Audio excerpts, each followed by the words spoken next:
पापी लोगों को पाप करते देख भगवान चुप क्यों रहते हैं। दोस्तों, आज का विषय बहुत ही महत्वपूर्ण है।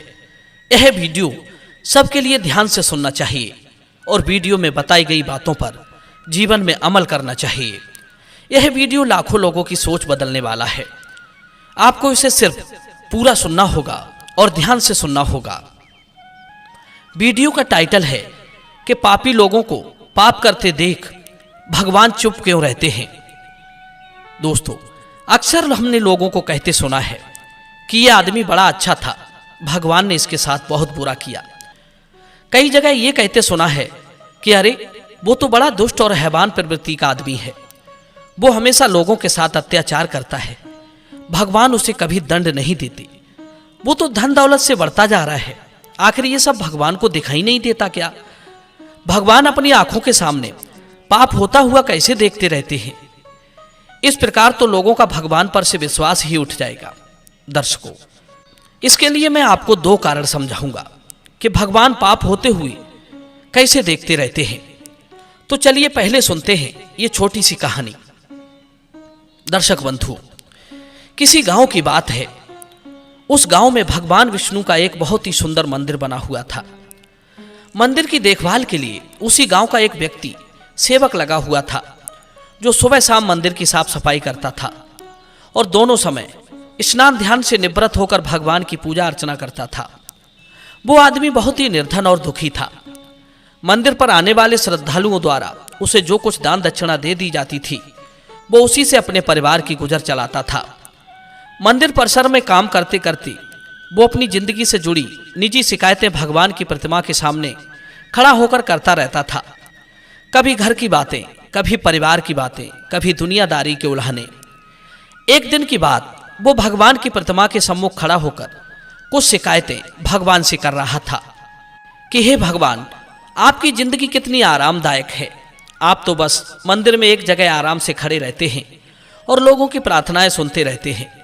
कोई तुम्हें लड्डुओं का भोग लगा जाता है, कोई प्रसाद चढ़ा जाता है, तरह तरह के मिष्ठान और पकवान भी आपको यहीं खड़े खड़े खाने को मिलते रहते हैं। तुम्हारा जीवन कितना आसान है और मेरी जिंदगी कितनी कठिन है। छोटी सी जिंदगी है, उसमें हजार तरह की व्याधियां भरी पड़ी हैं, हजार तरह की परेशानियां दे दी हैं। दिन भर कड़ी मेहनत करता हूं, तब कहीं 2 समय का खाना मैं अपने परिवार के लिए जुटा पाता हूं। पापी पाखंडियों को देखो, दिन रात बुरे कर्मों में प्रवृत्त रहते हैं, फिर भी मौज की जिंदगी जी रहे हैं। हे भगवान, यदि मेरी जिंदगी भी आपकी तरह होती तो मेरा जीवन कितना खुशहाल होता। अपने उस सेवक की ऐसी बातें सुनकर भगवान से रुका नहीं गया। वे मूर्ति में से ही प्रकट होकर कहने लगे, हे वत्स, तुम गलत सोच रहे हो। तुम जैसा सोच रहे हो वैसा नहीं है। दूर से देखने पर सबका जीवन अपने जीवन से अच्छा दिखाई पड़ता है। जब हमें उसकी वास्तविक जिंदगी का पता चलता है, तब समझ में आता है कि ये तो मुझसे भी गया गुजरा जीवन जी रहा था। तुम मेरी जिंदगी को आसान समझ रहे हो, मेरा जीवन उतना आसान नहीं है जितना तुम समझ रहे हो। मुझे भी बहुत सारी चीजें देखनी पड़ती हैं, बहुत सी व्यवस्थाएं बनानी पड़ती हैं, बहुत सी चिंताएं लगी पड़ी हैं।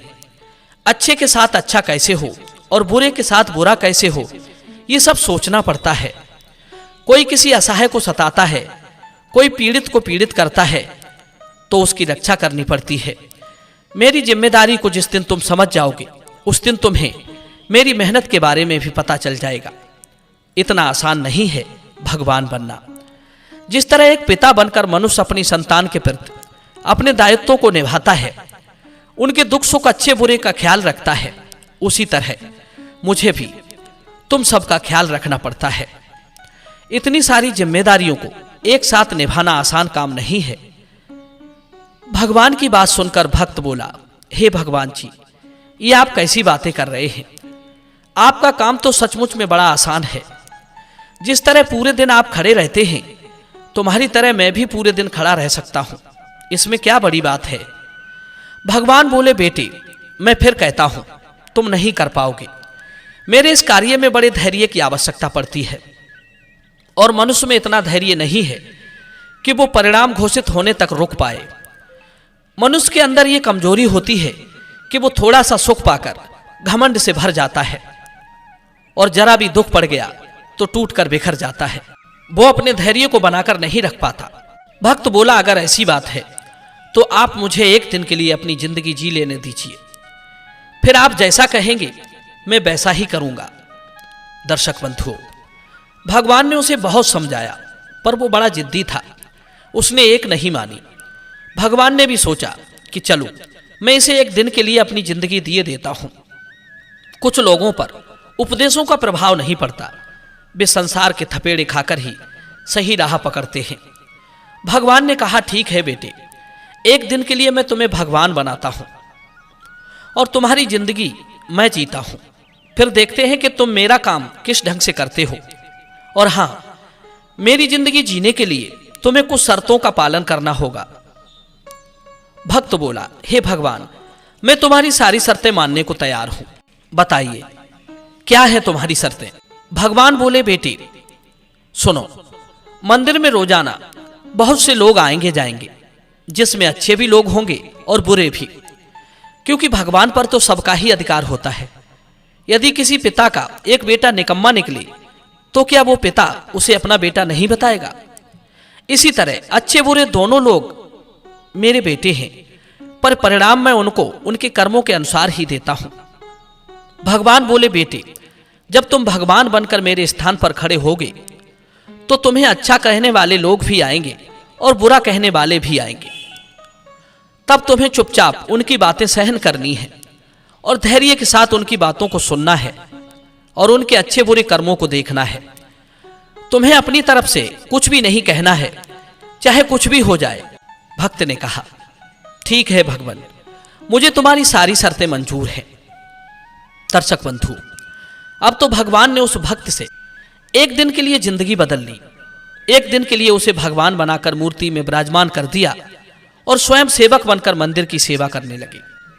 हुआ ये, जब 1-2 घंटे का समय बीता तो क्या देखते हैं कि शहर का एक धनी सेठ उस मंदिर में माथा टेकने के लिए आता है और वो भगवान के आगे हाथ जोड़कर प्रार्थना करता है कि हे ईश्वर, मैंने करोड़ों रुपए लगाकर एक बहुत बड़ी फैक्ट्री का निर्माण कराया है, मुझे आप ऐसा आशीर्वाद दीजिए कि मेरी फैक्ट्री खूब तेजी से चलने लगे और मैं उससे खूब सारा धन कमाऊं। दर्शकों, वो सेठ अपनी बात कहने के बाद माथा टेकने के लिए नीचे के लिए झुका तो उसकी जेब से पैसों से भरा बटुआ निकलकर जमीन पर गिर पड़ा। उसे अपना बटुआ दिखाई नहीं दिया, वो वहां से उठकर जाने लगा। उधर मूर्ति में विराजमान भगवान का भक्त ये सब देख रहा था। उसने देखा कि अरे, सेठ का बटुआ तो यहीं पर रह गया। एक बार को तो उसके मन में आया कि क्यों ना इस सेठ को आवाज लगाकर उससे कह दूं कि उसका पैसों से भरा बटुआ तो यहीं छूटा जा रहा है। लेकिन फिर उसे भगवान की शर्त याद हो आई कि भगवान ने कहा है कि चाहे अच्छा हो या बुरा तुम्हें बोलना नहीं है, तुम सिर्फ उसे देखते रहना। यही सोचकर भगवान बना हुआ वो भक्त चुपचाप खड़ा देखता रहा। तभी उस मंदिर में एक बड़ा ही गरीब आदमी आता है। वो गरीब आदमी भगवान की प्रतिमा के सामने खड़ा होकर कहता है, हे भगवान, मैं बहुत गरीब आदमी हूं। इस गरीबी में मैं बड़े दुख का जीवन जी रहा हूं। परिवार का पेट पालना भी मुश्किल हो रहा है। घर में मां बीमार है, उसके लिए इलाज के लिए पैसे नहीं हैं। कहां से व्यवस्था करूं? कुछ समझ नहीं आ रहा है कि आगे का जीवन कैसे चलेगा। आज मेरी जेब में मात्र 10 रुपए हैं। इनसे तो ना एक समय का राशन ही आ पाएगा, ना मां की दवाई। कुछ कृपा कर दो भगवान, जिससे मेरी जरूरतें पूरी हो जाएं। दर्शक बंधु, इतना कहकर वो आदमी वहां से जाने को हुआ। तभी उसकी नजर पैसों से भरे उस बटुए पर पड़ी। उसने झट से बटुआ उठा लिया और उसमें बहुत सारे पैसे देखकर वो मन ही मन खुश होने लगा और भगवान को धन्यवाद देने लगा कि हे भगवान, आप वास्तव में बड़े महान हो। आपने मेरी प्रार्थना इतनी जल्दी ही सुन ली। इन पैसों से अब मैं अपने परिवार के लिए राशन की व्यवस्था करूंगा और मां का इलाज कराऊंगा। दर्शक बंधु, भगवान को धन्यवाद देकर वो वहां से जाने लगा। उधर भगवान बनकर प्रतिमा में समाया हुआ भगवान का भक्त सोचने लगा कि अरे, यह बटुआ तो सेठ का है और ये गरीब आदमी उसे उठाए लिए जा रहा है। एक बार को तो उसके मन में आया कि आवाज देकर इसे बता दूं कि यह बटुआ उसका नहीं है, बल्कि सेठ का है जो वो उसे लिए जा रहा है। लेकिन तुरंत ही उसे भगवान की वो शर्त याद हो आई कि भगवान ने तो मुझे बोलने के लिए मना किया है, इसलिए वो चुपचाप मौन बनकर खड़ा रहा। गरीब आदमी के जाने के बाद मंदिर में एक व्यक्ति और आता है। वो तीसरा व्यक्ति एक सैनिक था जो 1 महीने के लिए युद्ध पर जा रहा था। वो मंदिर में भगवान से इतनी प्रार्थना करने आया था कि उसकी यात्रा सुरक्षित रहे, वो 1 महीने के बाद सकुशल अपने घर लौट आए। वो सैनिक प्रार्थना कर ही रहा था कि इतने में वही व्यापारी कुछ पुलिस वालों के साथ मंदिर में दाखिल होता है, जिसका पैसों से भरा बटुआ मंदिर में छूट गया था। सेठ ने पुलिस से कहकर उस सैनिक को पकड़वा लिया और बोला, साहब मेरे बाद मंदिर में यही व्यक्ति आया है, इसने ही मेरा बटुआ चोरी किया है। पुलिस वालों ने उस सैनिक को गिरफ्तार कर लिया और उसे पकड़कर ले जाने लगे। यह बात भगवान बने हुए भक्त को बिल्कुल भी हजम नहीं हुई, क्योंकि वो सैनिक तो बिल्कुल निर्दोष था, बटुआ तो वो गरीब आदमी लेकर गया था। भगवान बने हुए भक्त को अपने सामने होता यह अन्याय का काम पसंद नहीं आया। वो भगवान की शर्त को याद करके चुप रहना चाहता था, क्योंकि भगवान ने उसे बोलने के लिए मना किया था। लेकिन वो उस अन्याय को मौन रहकर देखना भी नहीं चाहता था। वो जानता था कि उसके चुप रहने का मतलब है कि एक बेकसूर आदमी को सजा हो जाएगी। उससे रोका नहीं गया, वो बोल ही पड़ा, हे सेठ, तेरा बटुआ इसने नहीं चुराया है, तेरा बटुआ तो इससे पहले मंदिर में आया एक गरीब आदमी चुरा ले गया है। मैं भगवान हूं और मैंने सब कुछ देखा है।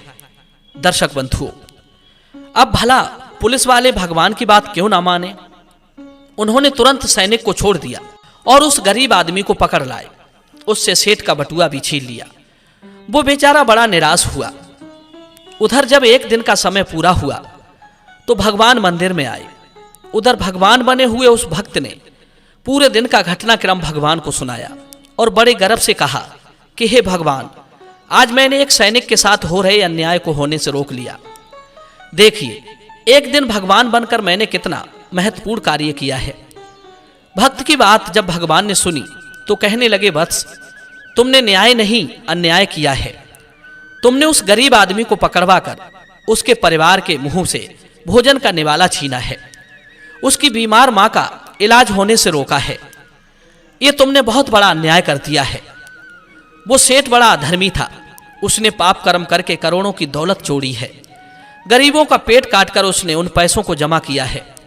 यदि उसका बटुआ छूट गया था तो क्या हुआ, कम से कम किसी गरीब का कुछ भला हो जाता और उस सेठ के कुछ पाप भी कम हो जाते। तुमने उस सैनिक को बचाकर भी बहुत बड़ा अन्याय किया है। वो सैनिक अपने राजा के साथ युद्ध में जाकर एक कमजोर देश का राज्य हड़पने वाला था। जानते हो उस युद्ध में कितने निर्दोष मारे जाएंगे? तुमने उसे बचाकर अन्याय किया है। भक्त को भगवान की बात सुनकर बड़ा पश्चाताप हुआ। कहने लगा, भगवान, मैं तो वही देख पा रहा था जो मेरी आंखों के सामने हो रहा था। उसके पीछे की सच्चाई कुछ और होगी, ये मैं नहीं देख पा रहा था। कहने लगा, भगवान, दुनिया को सिर्फ आप ही चला सकते हैं, क्योंकि आप जीवन के हर पहलू को अच्छी तरह से देखभाल कर कार्य करते हैं। आप जो करते हैं अच्छा ही करते हैं।